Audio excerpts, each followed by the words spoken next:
Language objectives. First, what are they? They are basically telling the student what kind of language they need to learn and be able to use in order to meet the content objectives that the teacher states. And they do coincide with the content objectives. They support linguistic development, and they involve the 4 language skills: listening, speaking, reading, and writing.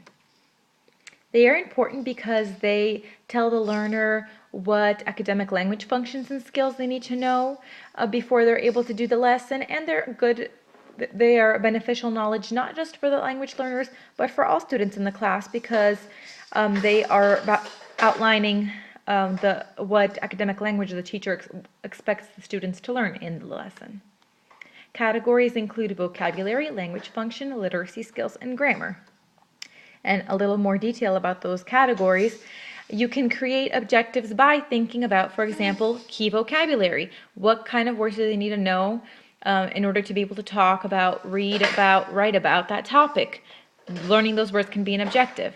Language functions such as describing, explaining, comparing, and contrasting can also be an objective. Language skills necessary for the student to accomplish the activities. The grammar or language structures that they have to be using in the lesson, tasks that they will have to complete, and language learning strategies such as if the student is starting a new chapter in the textbook, they have to preview the text. That's a strategy that can be an objective. As an example, I'm going to use a lesson I have to modify. For morning practice, the students have to read a passage from the textbook and watch the teacher model a Venn diagram. Then they do independent work where they read another passage with a buddy and answer comparing and contrasting questions. Then they have a small group where they're going to read East Meets West, Japan and America, and compare and contrast the setting, plot, theme, and characters.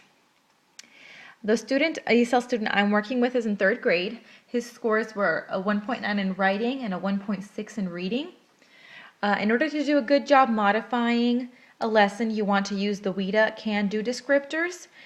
Since he's in 3rd grade, I'm using the grade level cluster 3 to 5.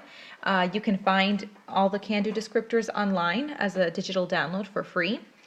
As you can see, they have all 6 levels outlined here. Level 6 is reaching.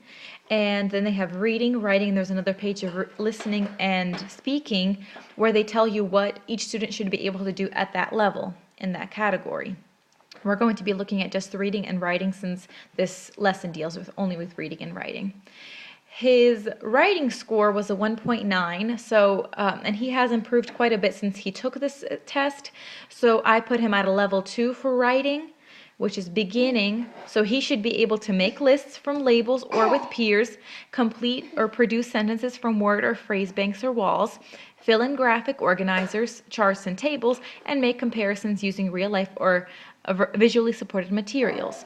In reading, he had a 1.6. He still has difficulty with comprehension, so he still is at the level 1 entering, which is match icons or diagrams with words and concepts, identify cognates from first language as applicable, make sound, symbol, word relations, match illustrated words, phrases in different contexts. So by looking at the can-do descriptors, you can figure out where the student should be, how you can plan the lesson around, and the modification that he's going to require. For this lesson, the content objectives were I can read a book at my level, I can read a variety of text with accuracy, rate, and expressions on repeated readings, and I understand what I am reading. I can compare and contrast the setting, themes, plots, and character in text. And as you can see, the first 2 are reading objectives, and the last one is a writing objective. And so you match them across with language objectives, which will show what they're going to be expected to do in the domains of reading, writing, listening, and speaking. So in the matching reading objective is I can learn new words like plot, character, theme, and setting. In order to read the book at his level, he needs to understand those words. I can use context clues, rereading, and self-correcting strategies to know if what I am reading makes sense. Here you can read with speed and accuracy and understand, but in order to be able to do that, you need to make sure that you understand what you're reading. And then for I can compare and contrast, you can do that with a Venn diagram, which is the task he has to complete. And that is how you make language objectives.